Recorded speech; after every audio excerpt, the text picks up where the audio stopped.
Good to have you here on Dope Nostalgia. This week, I got to chat with two stars from the band Honeymoon Suite, Johnny and Derry. And the cool thing about this interview was that at first I was like, well, Honeymoon Suite were really big in the 80s.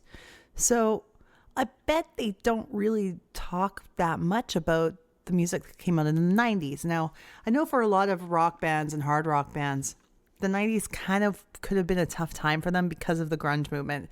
So I always liked, even though it was rough, I'd like to always hear about their opinions about what happened to their careers at that time and how they rebounded from it and what they're doing now. So I took the opportunity to talk to Johnny and Derry and featured them today. We're going to do a show about the band Honeymoon Suite. Before we do that, I also want to let you guys know that we've improved our Patreon. So Patreon is where you can go to subscribe to the podcast, help support the podcast, and get yourself some rewards like premium content. You get the podcast released 2 days before the rest of the world. You also get, for certain tiers, you even get stuff like stickers, mugs, t-shirts, all for being a paid Patreon subscriber. Different tiers. Some are really, really affordable. It starts at $1 a month. So we really appreciate your support. If you love this show, please subscribe. Patreon.com/Dope Nostalgia. And now here's a little bit of information about Canada's great rock band from Niagara Falls, Honeymoon Suite. Wikipedia moment. Honeymoon Suite is a Canadian pop metal band formed in 1981 in Niagara Falls, Ontario. The band's name was a nod to the fact that Niagara Falls is the unofficial honeymoon capital of the world. The band was originally formed in 81 by Johnny D, Brad Brent, and Mike Lengyel.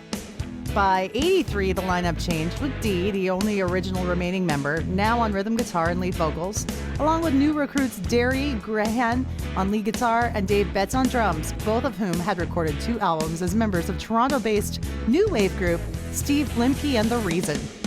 Grahan became the band's primary songwriter and penned this song, New Girl Now, which won them an unsigned band contest put on by Toronto radio station Q107.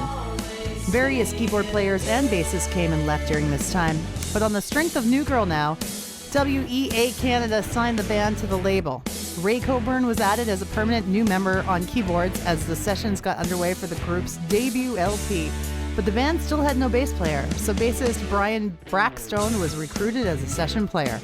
Brackstone played on the entire album. Bassist Gary Lalonde was added to the lineup after the album was completed and appeared in the album's group photos and played with the band live. Throughout the 80s, they released so many more hits, featuring songs like Burning in Love, Wave Babies, Stay in the Light, and the first top 50 in the United States for Honeymoon Suite was this song, New Girl Now. They also made more hits in Canada with Bad Attitude, Feel It Again, What Does It Take, and All Along You Knew. All right, we got one of those songs were included, What Does It Take, on the soundtrack for the John Cusack film One Crazy Summer, and the song Bad Attitude was featured in the series finale of Miami Vice. In 1986, keyboardist Ray Coburn left the band, replaced by Rob Pruce from the Ontario-based Spoons. Also during 86, the band produced the track Those Were the Days for the Charlie Sheen film The Wrath. Or The Wraith? The Wraith? I think it's The Wraith. In the spring of 1987, the band performed the title track for Mel Gibson's film Lethal Weapon, which was composed by Michael Kamen. In the winter of 1987, the band started work on their third album in LA. Unfortunately, Johnny D was hit by a car at LAX airport, breaking his leg in several places, and he required surgery to insert a 10-inch pin to help his leg heal properly. While D was recovering in the hospital, one-time Doobie Brothers member Michael McDonald was brought in to help out with the recording sessions. He wrote lyrics and sang backup on Long Way Back, a forthcoming track for their next album. So in 88, that third album was finally released, Racing After Midnight.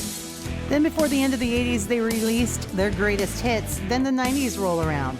By 91, Lalonde and Betts had left the band and were replaced by Steve Webster on bass and Jorn Anderson on drums. The band returned to the studio to craft Monsters Under the Bed with Paul Northfield producing, and the team of Grahan, Coburn, and D was responsible for the songwriting. Singles Say You Don't Know Me and The Road were moderately successful in Canada, but once again failed to make a dent in the US market.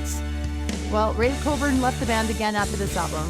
He was replaced on keyboards by Peter Nunn. And the band continued to tour in the 90s, although many lineup changes continued to occur, with only Dee and Graham remaining as the consistent members. And I have both of them on the show today talking to me. 2 special interviews I'm sharing with you now, guys. This is Honeymoon Suite. We're going to start things off with my interview with Derry Graham. This is a podcast about, well, it's mainly focused on what happened in the 90s. So we talk about the 90s, but we also want to know exactly what Honeymoon Suite is up to now. Now, what are you currently working on at this time? Well, we're definitely not touring. Yeah.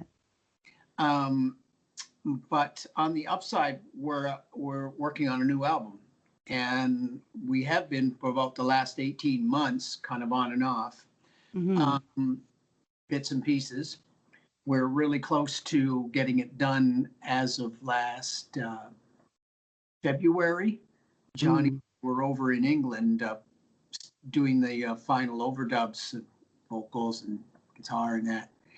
And then the pandemic hit just when we came back. So the album is not done and we're waiting to get back there to finish. However, we have released 2 singles. One last fall, and the new single, Find What You're Looking For, which came out in June. And that's doing really well. We actually charted on Canadian radio. Congratulations. That's wonderful news. First time in like 18 years or something. And we're at 23 on the Billboard chart, which is really weird to say because we haven't been on a chart in a long time because radio has changed so much for rock and rock bands like us. But I'm ecstatic. I mean, it's really great to be on the radio again, and people love the song. So that's what we've been doing since we're not touring. We're promoting that. We're posting stuff on our Facebook. We're trying to keep engaged with the fans with videos and whatnot, and do whatever we can to keep out there while we sit at home during this time. And that's it. Yeah. Yeah, and it's a weird time for musicians to be trying to connect with the fans. In fact, I think in some ways, even though you can't see them in person, just doing all of the stuff that they could do on video and on social media has made them closer in some ways. Yeah. So. Yeah, it has. It keeps you engaged, and it's a real personal thing for your fans because everybody's sitting at home now for the most part, or working from home and sitting in front of a computer. So we keep in touch, with these kind of home videos and virtual things that we do. Fans love that stuff, and gives me something to do while I sit at home. But I tell you, I'm writing a lot of songs, and Wonderful guitar because the album isn't done yet. So I will continue to write songs till it's finished, so we can put the best thing out there. Are you feeling inspired to write right now with all the things going on? Yeah. I'm always inspiration comes at the oddest times. There's no rules for it. I pick up my guitar and start playing, and like always, that's where my songs come from. Just jamming things out, and I get my ideas like that. That's how a lot of songs start with me. So if I'm not inspired, then I'll just practice for a while. But yeah, what I'm doing. We're going to share some clips of the new stuff on the show for all of our listeners so they can get a taste of the new Honeymoon Suite. Now, I know you established your success with so many hits in the mid 80s, 3 great albums and a greatest hits record, all before the 90s even happened. Where were your heads at headed into the new decade with these achievements you already had under your belt heading into the 90s? Oh, the 90s were a terrible time for bands like us because of, grunge and Nirvana and Seattle and all that. That came in and just killed the 80s and all of our types of bands. But that's the music business, right? It goes in cycles. And there's a lot of great music that came out of the 90s, but it made our sort of style not so relevant. But we did manage to put out, I think, 2 records in the 90s, independent CDs. we kept going regardless because great music is gonna, stick around and you keep at it. You still have your fans; they didn't go away. It's So we true. persevered through. We just didn't tour as much, and we did other things musically, and just kind of waited it out. Now you're seeing melodic rock back in a big way, and that's really great for us. And that makes me very happy because that's definitely like my favorite way to listen to rock and roll. Yeah. So Mhm. did you feel the pressure to change your sound when grunge came into the forefront? And what were your thoughts on that at the time? No, because that's the dumbest thing a band can do is kind of tailor their sound to what's on the radio right then and try and be something they're not. Mhm. Because by the time you put your music out, that will be gone anyways. We have to stay true to our sound, to our brand, Mm. and that's what our fans want. So we continued to do that. We might have been influenced a little bit. We put an album out called Lemon Tongue in the early 90s, which had some sort of, I would say, a little bit of grungy element to it. That's just what I was writing. I get influenced by that, but it really Mm. wasn't who we are. It wasn't the classic sound of the band. So after that, I just said, no, we've got to do what we do, and for better for worse, just write great songs, and they will find their audience. And you'd become a trio at that time, hadn't you, when you were just starting the decade there? In the 90s, Yeah. some of the original guys left for a while through that period. Johnny and I actually were a duo. It was at one point it was down to just Johnny and I, Mm. and it never broke up. We just didn't play for a long time because there wasn't any really tours out there that were any good for us. But Mm. when we did, we had different musicians in the band, session players, and guys that were just great players and really were good. And we went out and toured when we could. But I got kind of tired of that revolving door, and I really missed the original band. So I Mm. contacted everybody at the end of the 90s or somewhere around there, and I put the original band back together, and we haven't looked back since. It's just so much fun, and that's our sound, and everybody's. It's the way it should be. So that's where we're at now. And not many bands can say that they were able to keep that lineup together the way you have then and the longevity behind it. So kudos to you guys. That's amazing. No, Yeah, it's tough. Now, starting the decade with, I believe Monsters Under the Bed is the album that was primarily the one we know of from that decade. What was this collection of songs expressing for you? Monsters was a different type of record.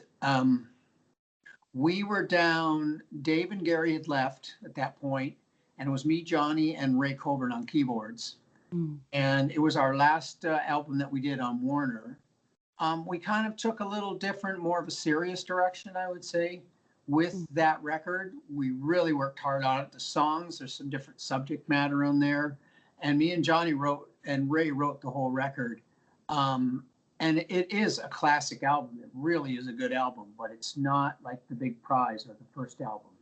And that's fine for a band to change gears like that. I don't want to keep putting out the same album. Uh, No. it didn't do as well as the other three records, but that was just a part of the industry at the time. I Hmm. thought it was a great record sonically and that, but the songs were a little bit different. And there's some of our fans just love that record. It's Hmm. different, but it's part of our whole catalog, and I'm quite proud of it. Um, yeah, it was a great album. Do you still play a lot of the songs from that album to this day, even though we haven't had a show, obviously, with COVID in a while, but in your last shows, do you Of play many from that? off of Monsters, Yeah. we were doing the "Say You Don't Know Me" was the single off that album, one of the singles, and Mm. we played that in our show forever. It's a powerful track. It's the first track on the album. Yes, we still do Mm. that song live, and there's a couple of others that we played for a while, but there's so many songs now. I think we have 7 or 8 albums that we can't do everything, so we have to pick and Yeah. choose songs, especially the big singles from the first 3 albums are just a given. We have Yeah. those, and I love to do that. And then up beyond that, we select songs from later records and put them in because we only have 90 minutes. I'd like to play more, but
Do you like doing some of the deep cuts live?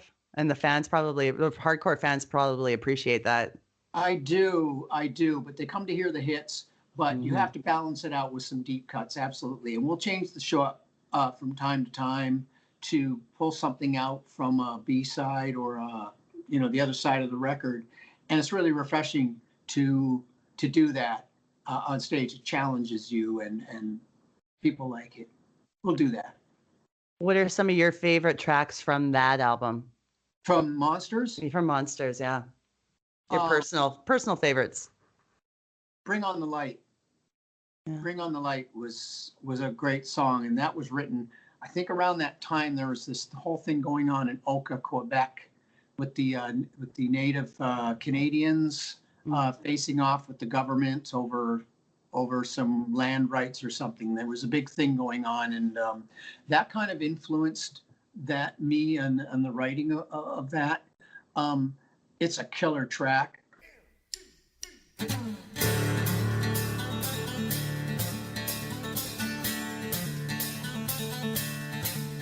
Here we are at the crossroad, in deadlock on the hill. Convictions feed the fire, judging fate by the blood you spill. And all we are stays the same. And all we are never change. Blood is burning on the highway, ain't no truth in the camera's eye.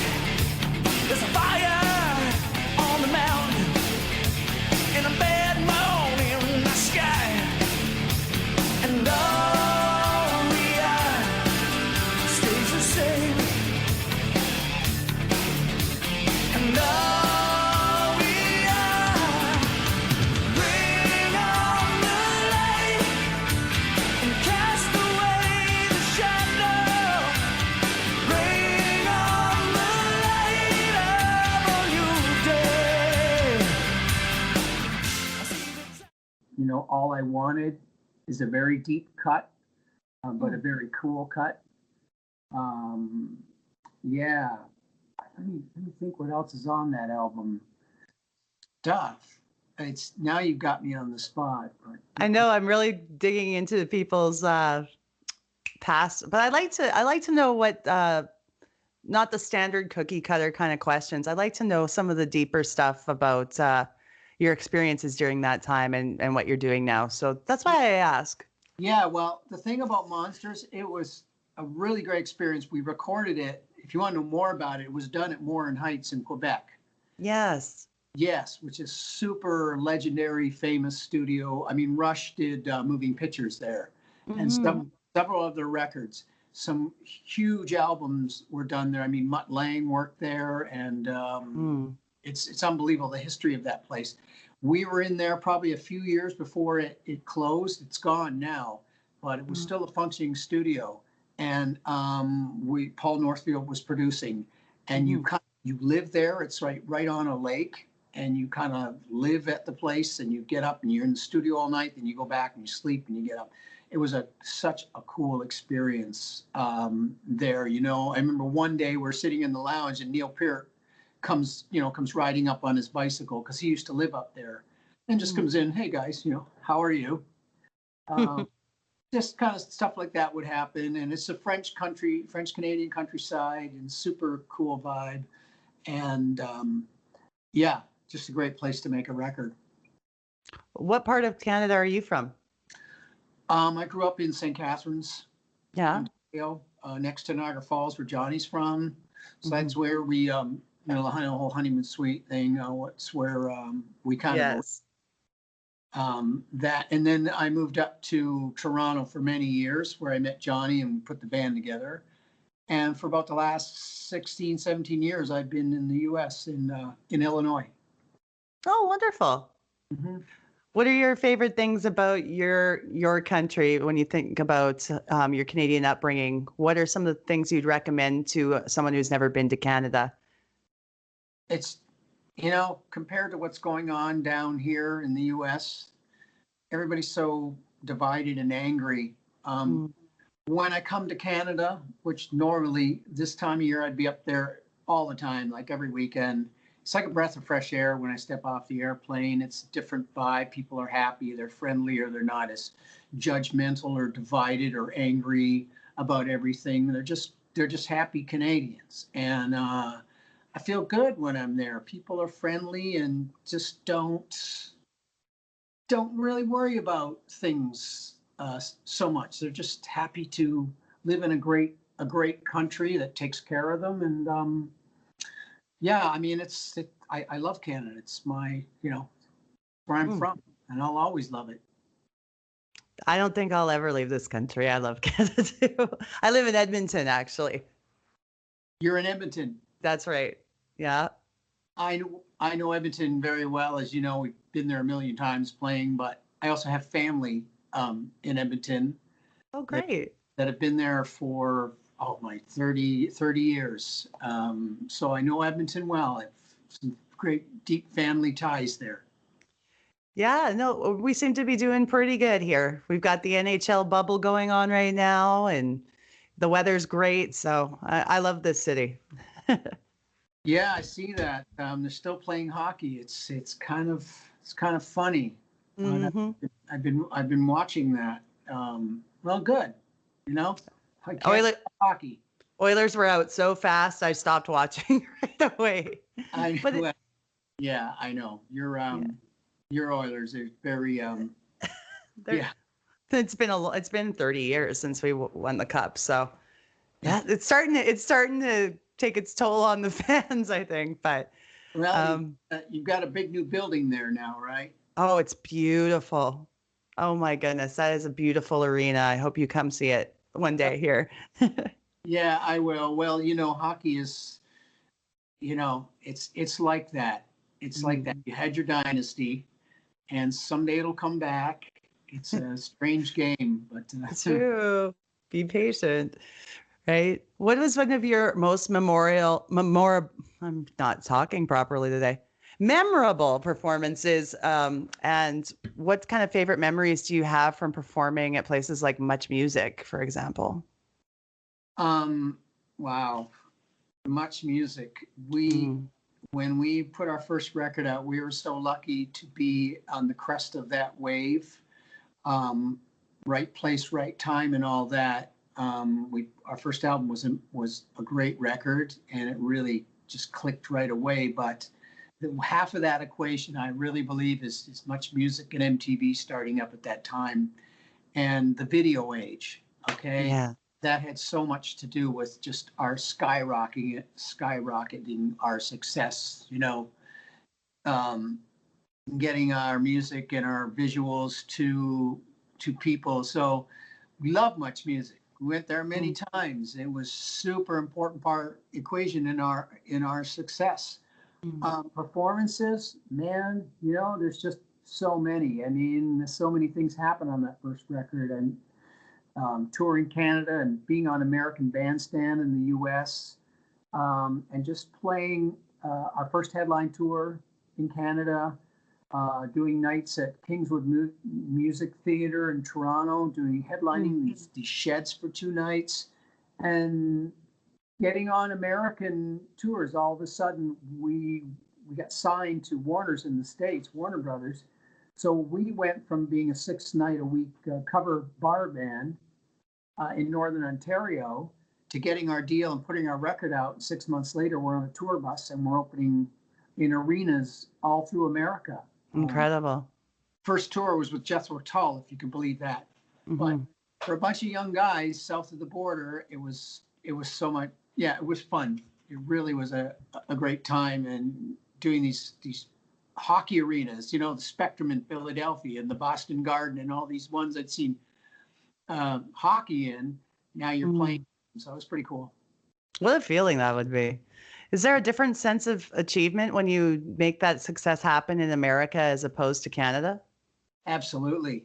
I love Canada, but the focus has to be bigger than that. I mean, I wanted the world, and as much as we get outside, we were lucky because we scored in the States pretty early with the MTV and the airplay, so that got us down there. And America is such a huge country. There's great things and not so great things here, but I've always loved being in America. I'd gone down there when I was a kid many times, on vacations and stuff.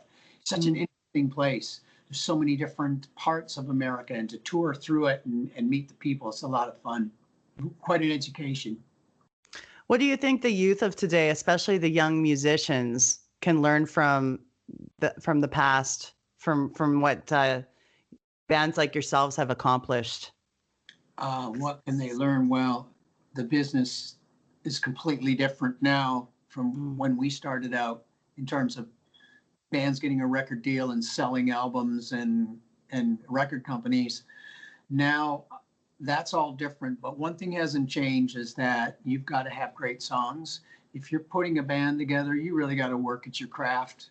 You got to practice. You got to if you're in a band, you got to have a great singer. I will say that if you're not the singer, then you should find one, because that's so important to get signed and get on the radio. And you've got to write great songs and get out of your bedroom and go out and tour and play everywhere and anywhere you can to get your shit together.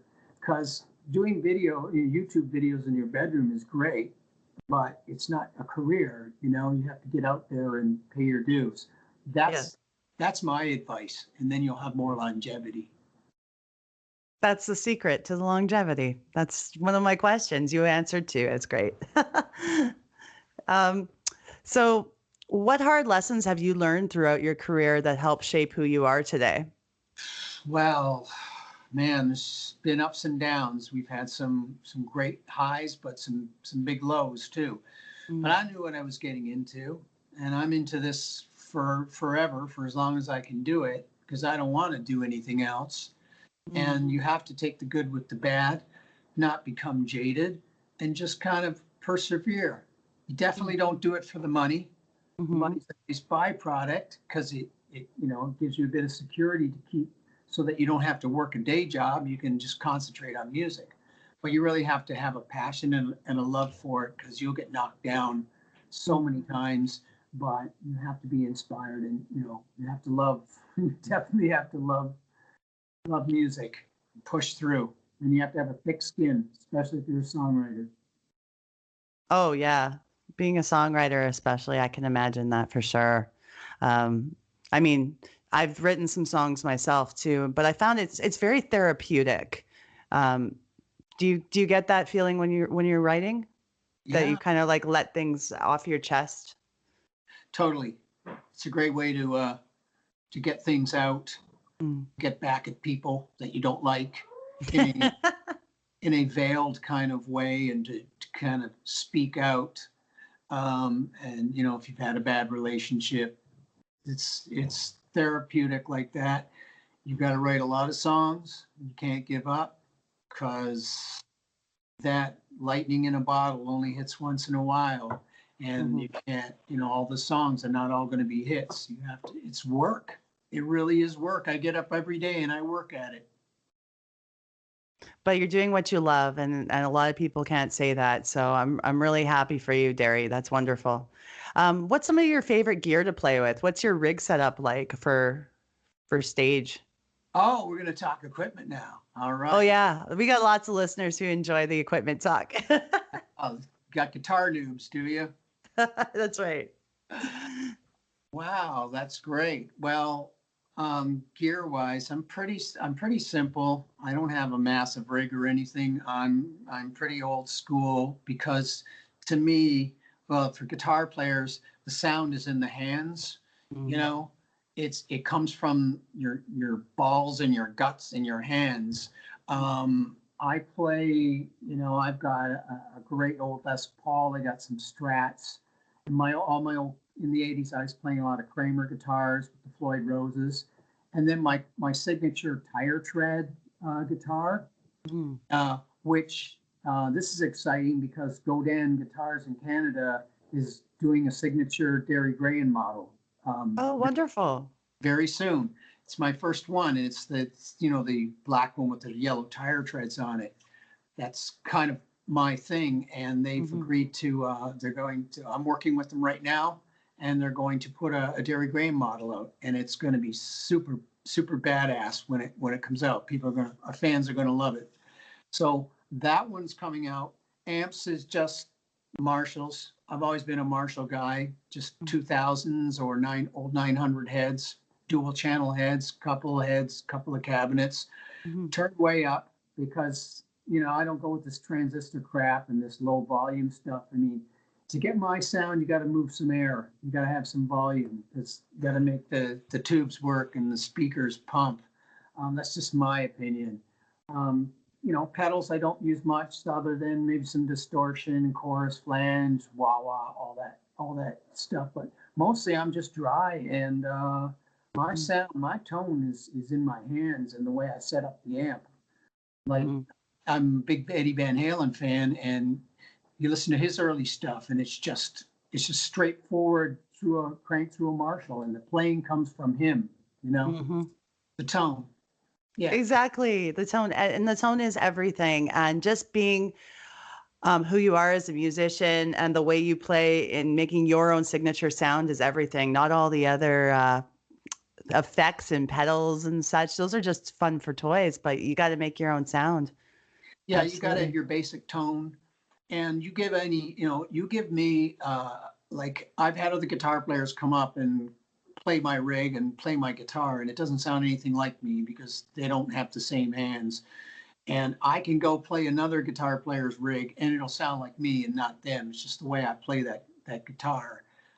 That's always the way it's been. Hmm. And guys don't rely on all these effects and racks and stuff. They're fun, but for our kind of music, I just like straightforward, crunchy tone. And you mentioned Eddie as one of your influences. Who else would you list as one of your guitar gods? Well, my first one was Richie Blackmore. Mm. Deep Purple, of course. That's the reason I started playing guitar and learning lead guitar. He resonated with me from day one. Love Deep Purple and Santana. Hmm. I love early Alice Cooper, stuff like that when I was growing up. But then Eddie came out and kind of changed the landscape. There's guys like Steve Stevens and Joe Satriani and oh wow, Steve Vai. There's so many different guys out there doing all different styles.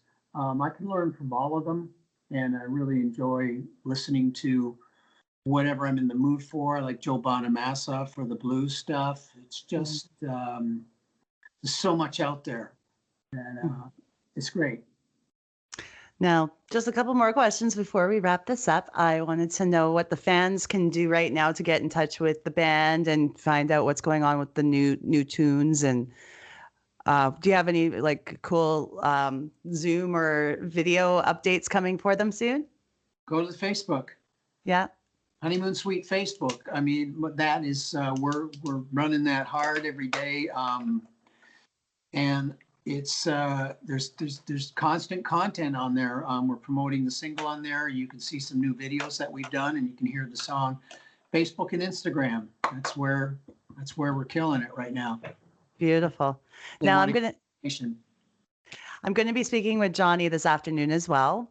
And so I'm going to be asking him the same question, but what is one of your favorite qualities about Johnny? You guys have been friends for so long. We hate each other. Yeah, it's bizarre. It's been a friendship over 30, 35 years. What's my favorite thing about Johnny? We're really different people in a lot of respects, but I think that works for our relationship and for our music. Johnny is just very opinionated, very serious about his singing, what he does, and that's great because I wouldn't want somebody to take it lightly. He likes to do things perfectly, and I think that shows in his performance. I don't know. He's got a good, at the end of the day, he's got a good heart, and he's into this as much as I am, and we have a working relationship, and it still continues because we both value what we have with this band, that it still works, and it's probably doing better now than it was 10 years ago. And we value that, and our fans. So we keep going. The band has an incredible legacy, and it's been an honor to chat with you today, Derry, about the past and the present. And I want to thank you for being on Dope Nostalgia. Yeah, well, thanks for having me. It's good talking to you.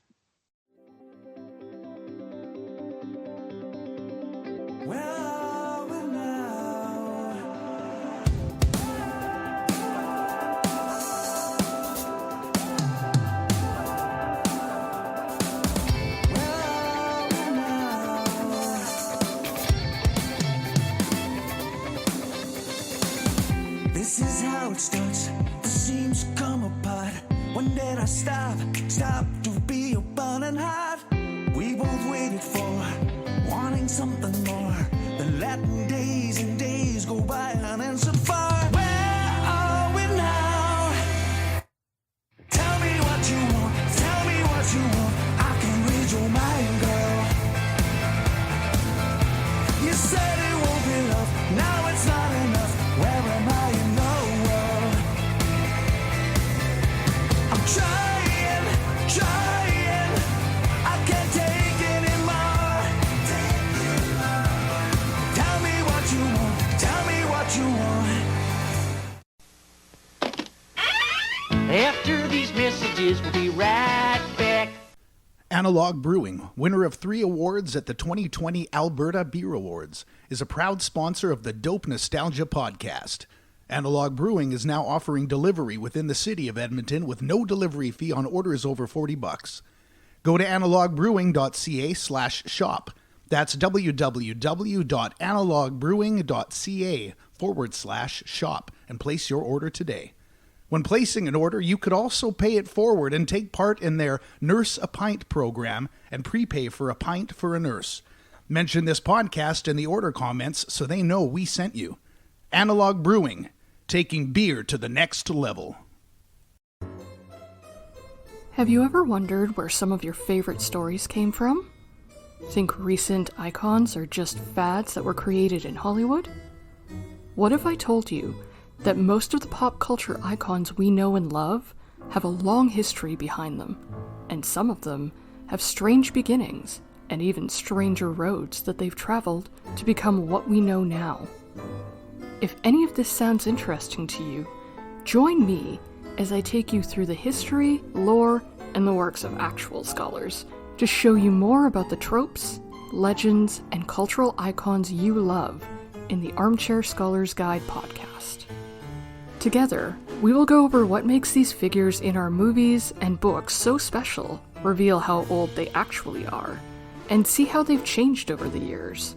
Along with every episode, there's also a ton of links and videos so that you too can find out more about the strange and unusual worlds and characters that have kept us up at night and kept us coming back for more. If you've always wanted to know more about the Joker, have a passion for Dracula, or just wanted to know who Santa really is, meet me at the Armchair Scholar's Guide podcast every second Saturday and let curiosity be your guide.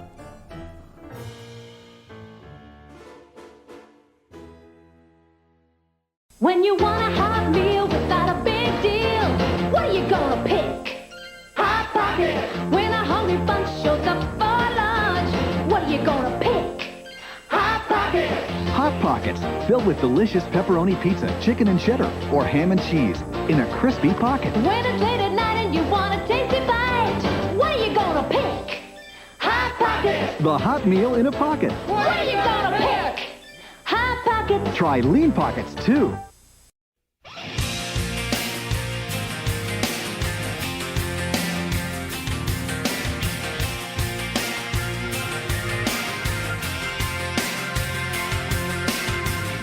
Another bright light falls from the sky. Another season passes on. Just a memory, a tear in my eye. I turned around and you were gone. Life is so wrapped up in mystery. But I close my eyes and make myself believe that we all gotta move along. The doors were knocked upon back then and never opened up again. And we all gotta stand alone. The road we walked upon has long since overgrown.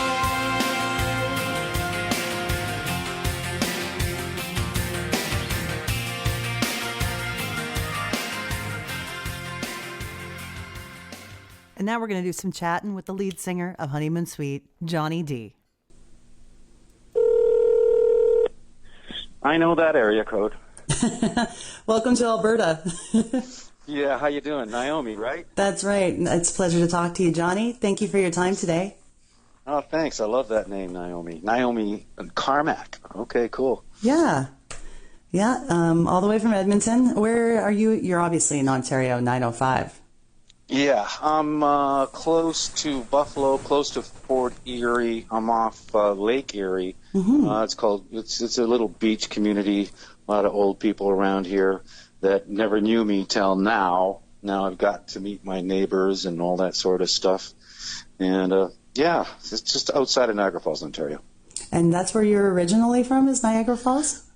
I'm from, I was born and raised in Niagara Falls. That's the name, Honeymoon Suite, all that sort of stuff. Yeah. But I moved out as a kid to Toronto. Couldn't take Toronto. Moved north of Toronto. Moved up to like Barrie. Couldn't take that anymore. So I was like, okay, where do I go now? It's like, so I went back home for a bit, got rid of everything. Yeah. And bought a couple shacks here in this beach town, and I've been fixing them up like ever since. When I say shacks, I mean shacks. And it's like, it's pretty crazy. But I'm close to the water, and it's a nice little town. It's getting kind of busy, but it's still good. Like the places that I own are side by side, so sort of like secluded, kinda, and all good. How about you? Where are you in downtown Edmonton? I actually northeast Edmonton. I'm about 5 minutes out of downtown. It's not. Oh, okay. Edmonton's takes maybe 20 minutes to half an hour to get anywhere in Edmonton. I know it. I know that well. Hennessy, yeah. Okay, whatever. Mm-hmm. Yep. But it's still a great town. It's the right size for me. Not too big. It's pretty big to me, but anyways, go ahead. Compared to where I live, Yeah. like you do the big city. I've done the big city. I can't do the big cities anymore. They're too congested, and it's the traffic. Like, it's enough for me to drive to the Toronto airport, right? You know, and I've been doing that for decades now, and it's when I get out of Toronto, you know, there's just this different vibe of leaving the big town to my little shacks. I don't blame you. It's nice that you have that kind of smaller place to be with the water and everything. Do you find that, especially now with COVID and it being summer and that your little space gets infiltrated by a lot of people? Not really. Everybody's doing this social distancing and all that sort of different thing. You can't, the beaches and whatnot are only for residents only. Buffalo is like really close to me, so the Americans can't get in.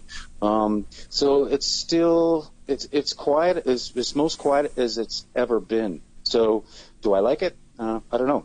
I'm getting used to it. Like I say, I've not been home for this long. Yeah, no, definitely. And I mean, I'm just happy to still be in Canada, to be quite honest. Yeah, well, this is a good thing. I think Canada's doing a great job, like, across the country with this COVID thing. And I think we're all just hoping for this vaccine to be, you know, made, or get these scientists working, so I can get on a plane and go finish this record. Exactly. Get out touring again. You know, it's pretty nuts. Everybody needs their live music right now. It's been hard. I mean, they've been doing these like little block parties where people go and play in somebody's crescent, and then people kind of distance around, and I mean, it's helpful. Yeah, it's helpful. Of course it is. And like I've been asked to do this. What do you call it? They call it drive-ins now.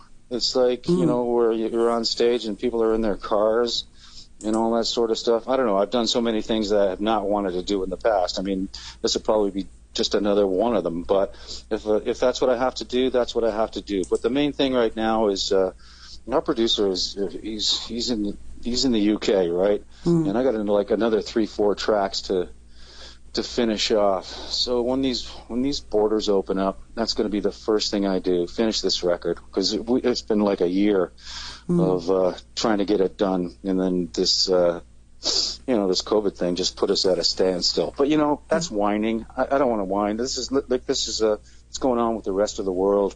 So Derry and I are just dealing with it, right? Yeah. Derry, I can't even get Derry here to get him in the country without the quarantine thing. So we've been trying to write over the phone, and he does this Zoom thing and Skype thing, and that's just not for me. I mean, I should do it, but I just don't do it well. So it's more of a phone thing.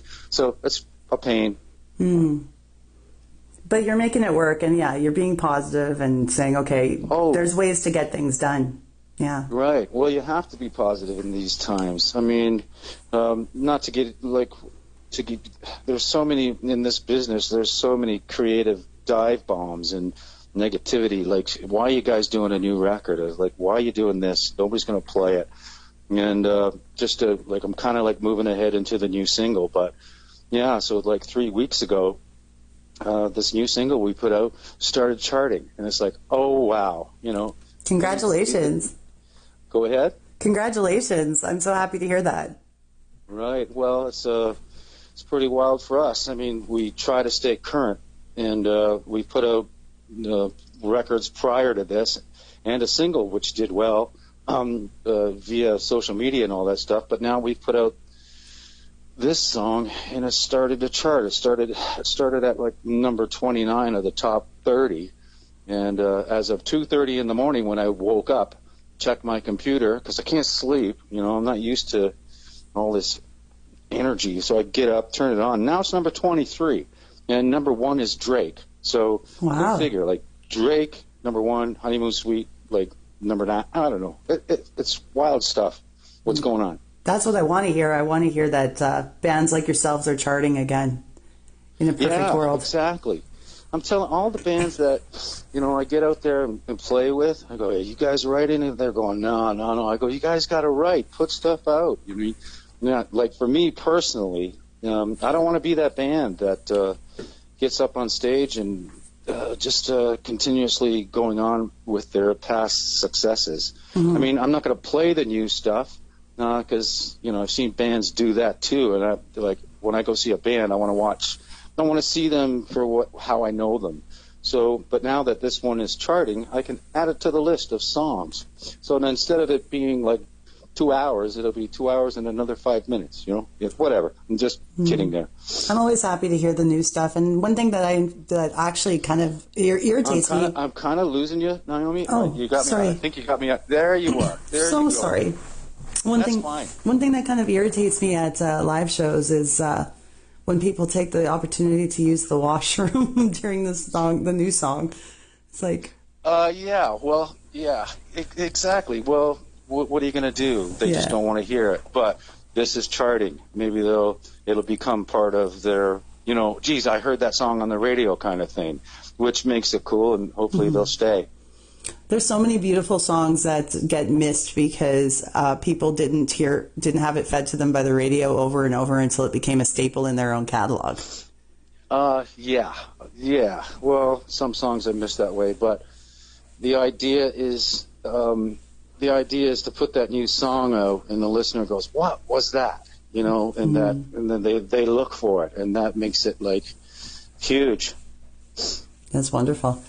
Now, obviously, you got the new song out, so we're going to play some clips of the new stuff on the show so that people can get a taste for it and find out where they can find your music. And of course, this show is focused on the 90s as well, since it's called Dope Nostalgia, and we visit the 90s specifically. I was wondering when I seen it, Dope Nostalgia. Okay. No, that's great. I got to tell you about the 90s, but go ahead. Yes, that's exactly what I was hoping for. I wanted to visit your band at the turn of the decade, too, because you had already established so much success throughout the 80s. And you had so many hits by that time. Where were your heads at with these achievements when you were going into a new decade? To keep going and to keep writing music. And when the 90s came into play, Warner Brothers had the option to keep Honeymoon Suite or not. I mean, this is after 10 years of like 5 albums, including the singles record, all that sort of stuff. But they opted not to. And that was because there was this new music coming out. You listen to the radio, and it's like these songs and singers who were singing, it just sounded mean and angry. And it was like, okay, I can't sing like that. Anyways, at that point, Honeymoon Suite got like, we continued on playing. We've always had a great fan base, all that sort of stuff. But the 90s were really, really tough for us. The crowds were still there, much lighter than they were, but we maintained. We persevered right through it. And now, after the 90s, our stuff, we're back to melodic rock. But unfortunately, radio stations, they call themselves like classic rock radio stations. So we got put into that category, right? So that, like I was telling you, that we put out records, but they were never played because they don't play new music. So, and now here we are, they're starting to play our new stuff. So the changes are great. And these are just natural things that happen. And like bands like us, we just got to make it through. And other bands do the same as we're doing. They just continue on. Like, we won't go away. Good. I think it's good and it's healthy. Then there should be a desire again for melodic rock. It's really, really been lost for a while.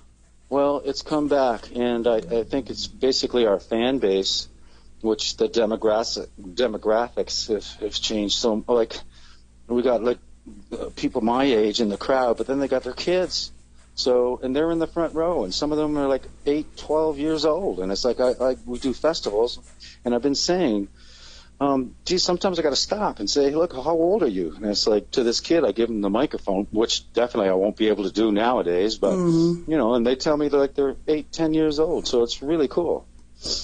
Oh, I love that. Absolutely great. Yeah. So we were releasing the album Monsters Under the Bed in the very early 90s. What did this collection of songs mean for you at that time? Well, we were writing in Quebec, Montreal. What did they mean to me? They all mean something, but to get back into like each track, we did a few changes in the lineup, which we should have never done, but it worked out. It was just timing.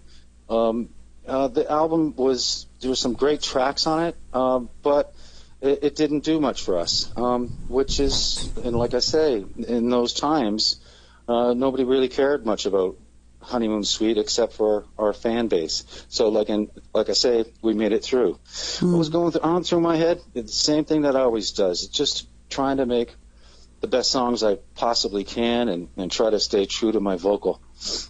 Excellent. There were so many bands at that time who were making quality records, really high quality records, but grunge just wiped them out. Like they weren't able to have that commercial success off those records. So well, you just said what I was trying to say in a nutshell. Okay, great. Yeah, and I was asking Derry the same question. If you felt the pressure by anybody, the record label or anyone else, to change your sound during that time? Yeah, but I started this band. It's not going to change. I mean, we're not going to start bringing in, no. Honeymoon Suite has always been true to yourself, and I think that's a lot to do with me. I mean, I sing the way I sing. That's not going to change. I'm not going to change. Derry plays his guitar the way he plays it, and it just comes back to the songs. I know that at one point somebody was asking me to get back out there and change the name of the band, and it's like, no, that's not going to happen. I started this band well before, like, I met Derry. I did all the legwork, and for them to say that to me, it was like, no, this is the way it goes. It's staying Honeymoon Suite, even though I don't like the name, the actual name, it being called Honeymoon Suite, like, sounds bar mitzvah. But it's taken a lot of years for people to get it. We're a rock and roll band. What were your... So I'm sorry, how is Derry? This is probably I haven't spoken to him today. I haven't spoken to him today. We speak like 3 times a day, but I've been caught up in trying to tell everybody about this new record. So how's he doing? Derry was lovely. He seems healthy, looks good. It was a pleasure to chat with him. We had a nice talk there. It was great. Great, good to hear. And so what were some of your favorite tracks from that album, Monsters Under the Bed? What was the title track? You Say You Don't Know Me. I wrote that freaking song. Okay, so that was, that was kind of like a mean song. One of my favorite tracks, definitely on that. Oh, geez, you got me stumped here. There's another track, All I Wanted was a little bit of love, baby. Oh, yeah, I love that track. Say You Don't Know Me, I pretty much wrote most of the verses. That was about, look at where I've been. And it's like, now you say you don't know me. And we have opened up, when we're doing live shows, we've opened up with that track for quite some time. People don't really know it, but I think it's a rocker. It's fantastic. I really, really dig the pre-chorus melody on that tune. Say every step of the way you had me believing in you, now you're turning away. Yeah, exactly. Yeah. Fantastic, yeah. So you produced the album in Quebec with Paul Northfield. What drove you to work with this gentleman in particular? Okay, well, Paul hated us for this. We had we actually auditioned different producers. I mean, we've worked with Bruce Fairbairn, Ted Templeman. These are big dudes. Yeah. And when Paul came out, we drilled this guy, and it's like, he's going, I don't know if I like this too much. Just like, do you know what I've done, guys? Anyways, he is a great guy. He's an Englishman, so he had some great ideas, and it worked out. You're currently, before COVID struck, weren't you recording in England? You know it well. There was I don't know, I think it was up that shows were canceling. And I had these tracks to do vocally. And I'm going, Derry, look, I can't sit here. I'm not going to be able to sit here for the next 3 weeks to see if this COVID thing is going to blow by. I'll just I'll use my own money. I'll go see Mike Crumpus. And that's what I did. And that was just before March. And that's where I sang Find What You're Looking For, another song called Broken. And Terry actually thought I was going to sing 5 tracks. I didn't lose my voice, but it started cracking up on the 4th day. So I just came back with like 3 tracks. But I got back into Canada in March, just as this COVID thing went down. And luckily enough, Crumpus, producer dude, wanted to release the track, and now look what it's done. It's amazing. Yeah, no, it's wonderful that you were able to accomplish that right before this all struck. And get back into the country. Jeez, yeah, it was cool to do. It was worth it. Definitely worth it. Don't like the flight. This place is outside of Birmingham, and I always fly like Air Canada, so doing the border crossings, all that sort of stuff. Can't get direct there, and it's like 7-8 hours, right? So I find myself in Switzerland, waiting for another flight. I don't know, Ireland, all these different places just to get to this studio. But it's a pain, but it's all worth it. It's all been good. How did you feel about the changes that took place in the music industry throughout that decade? In the music industry, like the recording of, like the actual business? The business side, and also how basically that was the introduction of file sharing during that time too. The introduction of what? I'm sorry, Naomi? Sorry, file sharing, like Napster, and just the way people consume music became a new animal. Yeah, you know what? Exactly. But I never get myself involved in that sort of stuff. I never let it get me down. And like I was saying earlier, the 90s we were pushed away on the wayside in the industry. But I got to tell you this, though. Derry was living in Toronto, and then he moved to Illinois, at which point, like I'm saying, okay, my main guy has moved away. What do I do? So I started writing on my own. And in that time, I had a demo, and I was working with another writer, and just because I need to keep going. And I had a demo. We sent it out, and the next thing you know, here I am signing up with a distribution deal with Universal. Anyways, crazy stuff. Crazy stuff happens, but you just have to persevere and stay, like I was saying, persevere and stay positive. And that's working out for me. And there's always going to be stuff that industry-wise that stands in your way. And I'm not going to let it. I'm not going to let it get me down. Napster, all that sort of stuff. Yeah, let it go. I let it go. I love that attitude. That's great to have. Thank you. Thanks. Well, I got nothing else. I mean, ever since I started this thing, it's all been, there's always somebody there to say, no, this ain't going to work. No, this ain't going to work. Nobody's going to play your stuff and all this different stuff. And I say, geez, if I go to the radio station, which I do just to advertise the show that we're in town, I go, we got something new. If you want me there, you're going to play it. At least spend like 50 seconds of it. Like, do that for me, And they do. We get this respect now. That's totally huge. Good. I'm glad that they're still playing you. And no matter what, you still have to do it for you because you love it. At the end of the day. Yeah, and there's I love it because geez, at this point right now, it's like, geez, Johnny, I say to myself, if this doesn't work out, like, what would I be doing? Like, am I going to go get a job? This is a job, but I'm just saying, I'm going to go to work somewhere. It's like, oh, it's crazy. But hey, everything's falling into place just fine.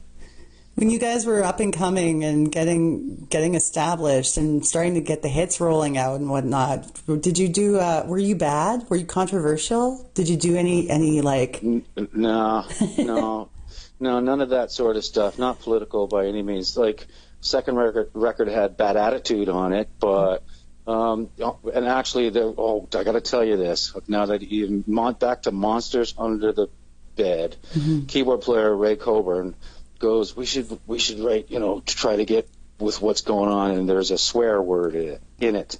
I played one of the shows, and we did this song from Monsters, and I got the crowd to sing the swear word, and we went on CP, or Canadian whatever press, and I was not allowed to play that city again. You know, seriously. And, Wow. Yeah, it's crazy. So that kind of stuff, it's like it was wrong. I shouldn't have done it.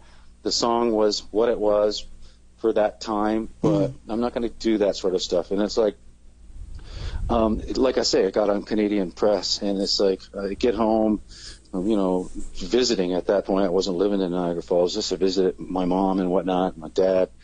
And he goes, Johnny, we hear that you're on stage swearing at people. And I go, oh, Ma, you know what? I got rid of that song in the set. It was just wrong. Oh, and how things have changed, eh? Yeah, exactly. Yeah. Now, how does a band that has been together as long as Honeymoon Suite not get tired of each other? That's a great question. There's this certain respect that we have for each other, and it's maintained through all the years. And it's not only, and it really shows on stage. And you got to think about it when we're touring. Like, we're in the same hotel. Of course, we have separate rooms. And sometimes you go to the front desk and they'll say, well, do you want to be on the same floor together? And it goes, no, we don't want to be on the same floor, And it's like we give each other our space. Like, sometimes I'll walk into a restaurant or wherever, and Dave Betts will be, at a table. I'll make sure, I don't bother him, and it's just that respect that we have for each other, musically and friend-wise. And that's maintained over the years. Sure, we've had our little, discussions, but they're never about music. We're always on the same page when it comes to that. It's always something political. Like Betts, our drummer, he's so into politics, and it's like, if you don't know what you're talking about politics, you don't talk to Dave Betts. So we know, we keep our distance. Smart. It's smart. Definitely. Yeah. Now, what are some of your favorite things about Canadian culture and the country itself? What types of things inspire you about Canada? Okay, well, first of all, it's clean. Yeah. I've been to a lot of places in the world that are not. We have a great, clean country. I think the attitude of the country is great. People are great. I mean, there's little pockets where things can get a little bit nasty, but that happens everywhere. In general, Canada has been great to our band. We've been great to Canada. I mean, I'll be in Japan. One of the first questions is, where do you come up with this in the honeymoon suite thing? Doing it in their Japanese accent or whatever. And then I'll say, well, Niagara Falls, Ontario, Canada, And so I've always said great things about this country. I love it. The West Coast, I love. East Coast, I love. It's just we've been treated really well since the very beginning. I mean, when we first started, we did a lot of touring in the U.S., and then once that, it takes a little while to cover the U.S., but at the end of the tours, we'd come back into Canada and it would be like, oh, wow, right? And then when the rest of the world didn't really want to, to be really be a part of Honeymoon Suite, Canada was there for us. So, kudos to this country. I love it. You've been blessed with the opportunity to see the world as well, but also just to see all of this country. And it's a hard country to tour because it's massive. It's massive. There's a lot of area to cover. But luckily for us, and I don't want to be egotistical, I spent many years on a bus. And I don't like tour buses. I mean, to me, they're unfriendly. There's just you got 6, 7 people, or even sometimes more on a bus. You got air conditioning wars. Then I got to sing, right? And the air conditioning kills me. I'm kind of losing my train of thought here as to where I was going. The distance, of doing shows. But luckily now, it's not a bus thing. And we fly in, we fly out. I fly in to the day prior, right? And we'll do a 3-4 day run, or 3-4 day shows, sometimes maybe even 2. Then I'll fly back home and then do it the week after. And it's just continuous. Way better. Yeah. I believe buses break bands up. Good for you. Well, good for you. And just the sounds of them, like whatever. I mean, I've been on some great buses, but hey, sometimes that's the only way to travel. We just did that, the Foreigner tour, right? So that was like 15, 20 days. I don't know. It had to be on a bus, but it was cool because they were good to me. The band was good to me. Just knowing that I had to sing all this sort of stuff. And we'd get into our hotel. I'd get off the bus at like 8 o'clock in the morning, and I'd be in a room just to be private so I can clear my head before the next show. What have you done to take care of your voice over the years, especially when you've been on the road? That's this voice thing is very delicate, fickle. Not to get on stage and not blow it out because you're going to play the night after. But with this mask thing that's going on that we have to do now, it's the law. I've been doing that. For decades. I wear this little thing that goes around my neck, and then when I'm on a plane or something like that, I'll lift it up like over my nose just because of the air conditioning. And the band has been really good to me too. It's like if somebody's coughing beside me, like Dave or Gary, they'll know that I'm going to get freaked out. We'll switch places. So maintaining a lot of vitamin C. Sleep is number one. And now with air conditioning kills me though. Smoke on the stage, like the actual, that's a killer. I don't mind it to have it like in the beginning, just so that these light guys spend a lot of time trying to get the lights and all that sort of stuff right. So I'll let the smoke go just so they can see all the beams and the work they've done. But then it's got to stop. I can't breathe that stuff. I don't know what the hell it is. And, You're not alone. That stuff hurts like a lot of singers. Oh, you know this, eh? Well, I got Steve Perry of Journey. I got to tell you this. Check this out. I don't know if I'll ever get to this point in my career, but we're doing a show with Journey in Dallas, somewhere in Texas, Houston. I can't remember. So we're waiting to do our sound check. Steve goes and gets up on stage. He sounded amazing to me, like he always does, right? And then he said in the microphone, he goes, I got this crack in my voice. And so he stopped. He canceled the show. And you're talking thousands and thousands of people. And it's like, oh, geez, if I could do that every time like I cracked out, Yeah. And then he comes after the show. He comes into our change room, screaming and yelling, not screaming and yelling, just excited. He goes, "Who wrote that song, New Girl Now?" It was like so funny. What a great guy! I just remember that story now. It's cool. Well, legend. Yeah. Absolutely. Who in the business have you met that taught you the most, or you were most excited to meet? In the business? What do you mean, the business? Like record company people? Well, no, I mean just like other musicians, basically. Oh, geez. Well, that's kind of a tough question to answer. Okay, well, and I'll tell you why. There's a few idols that I've listened to as a kid, and just to learn their techniques vocally and all that sort of. And I met one, and I'm not going to mention the name, but I met him, and I was with my girlfriend at the time, and I'm trying to talk to this guy, saying we were label mates, right? We're on the same label, and I'm trying to talk to this guy, but and just give me like 30 seconds, and I just try to say whatever to him to be nice, like give me some time. I'm talking to him, and he's looking at my girlfriend. And it's like, it just made me feel like really bad. And so I made it a kind of a point not to meet the people who I've grown up with vocally and all that sort of stuff. But I can tell you this.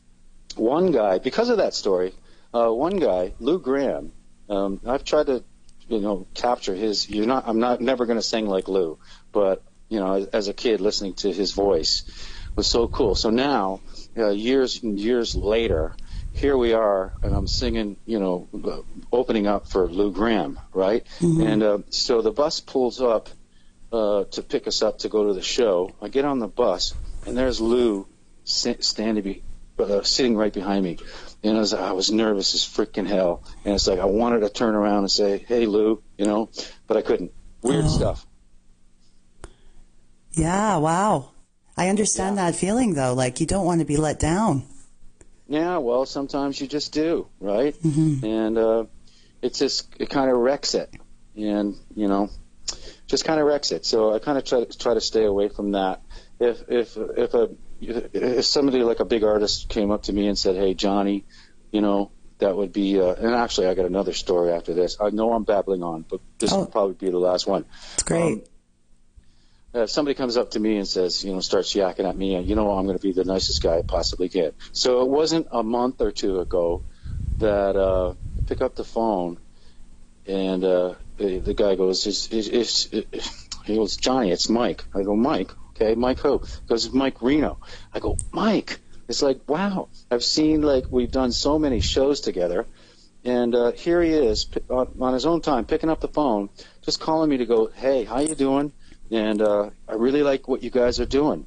And it was so cool. I had a smile on my face for days. It was excellent. I really respect his singing. I really respect him as a person.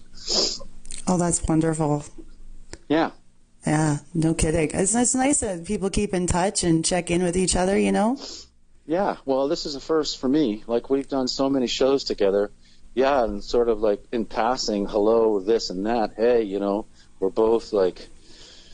both getting ready for the show. But yeah, for him to give me a call like that, I thought it was really, really human. It was great. If you could choose a newer artist to cover one of your songs, who would you choose and which song? Oh, geez, Naomi, you're killing me. Who would I choose to sing one of my sing one of the tracks? I really don't know.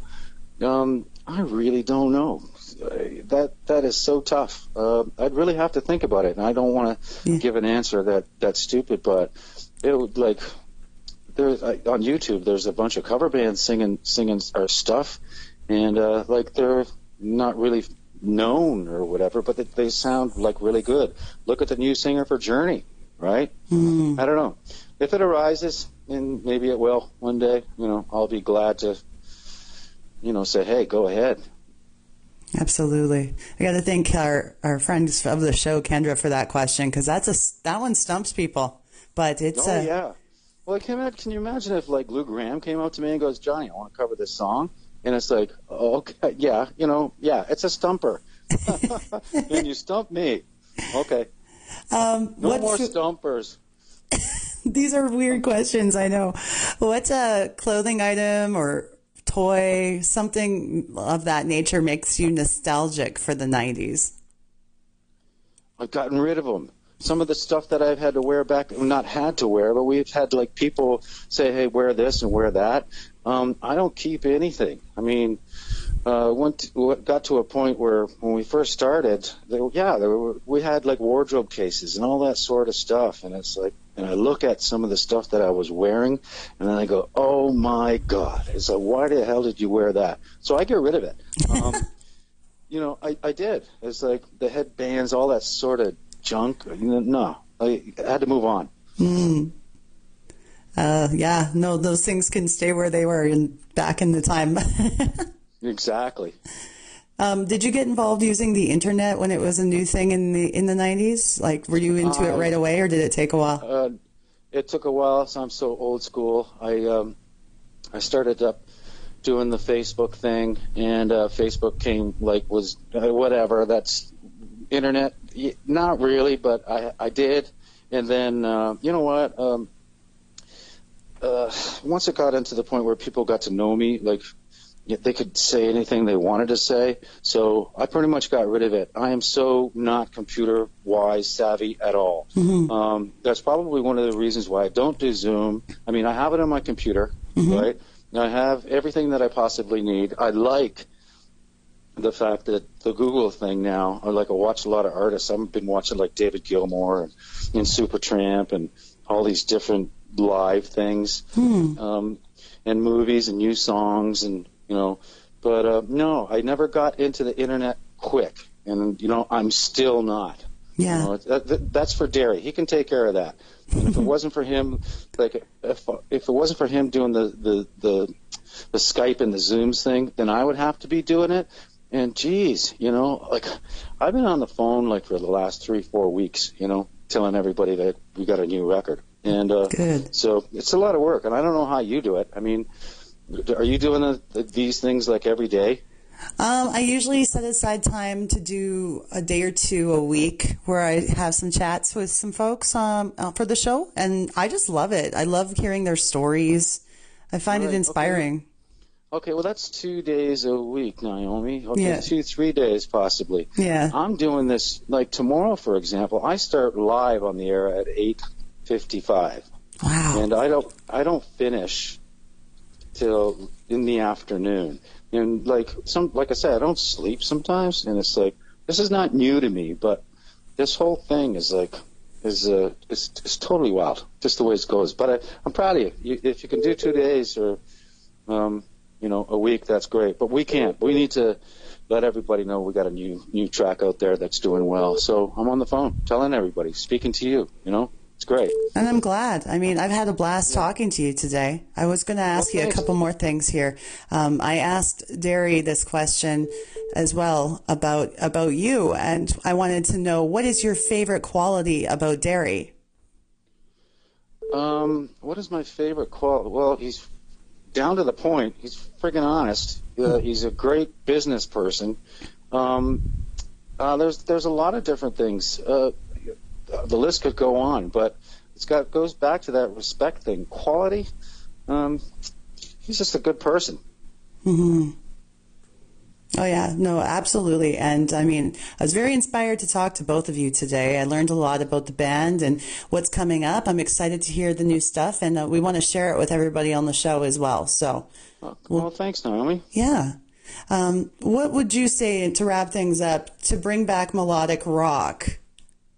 How do we do that? Bring it back? Yeah. You don't think of we're a melodic rock band. Okay, so we don't think about it. This is the way we write. I mean, other artists out there can't go, hey, we're going to sing a melodic, if it's, try to be memorable, of course, but you can't, that's not something that you plan. Melodic rock is what it is. Mm. If other artists are singing like more stuff like Nirvana, then stick to it, because who knows? Maybe that'll all come back. So, I mean, I don't know. Mm-hmm. But we can only stick to our guns at this point. This is what we do. Honeymoon Suite has really not changed since the very beginning. Of course, technically possibly, but it's pretty much the same kind of music. And I just would say that to our other artists too. Stay planted. That's wonderful advice. Well, thank you so much, Johnny. It was a pleasure chatting with you today. And you have yourself, I don't know what time. Oh, you're ahead or behind? Now I can't even remember. I'm behind. It's 1:41. Right. That's 2 hours. Okay. Yeah, well, cool. Well, have yourself a good day. Great afternoon. You too. Say hi to Edmonton for me, okay? Will do. And I'll tag you guys when this episode comes out, so it'll be up on all of our social media. Okay, great. And hopefully next time touring starts again, I'll come see you. Oh, please do, okay? I'll remember the name. Okay, cool. All right, take care. Take care of yourself. Bye. Bye.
you so much, Johnny and Derry, for being on the show. Honeymoon Suite, true legends.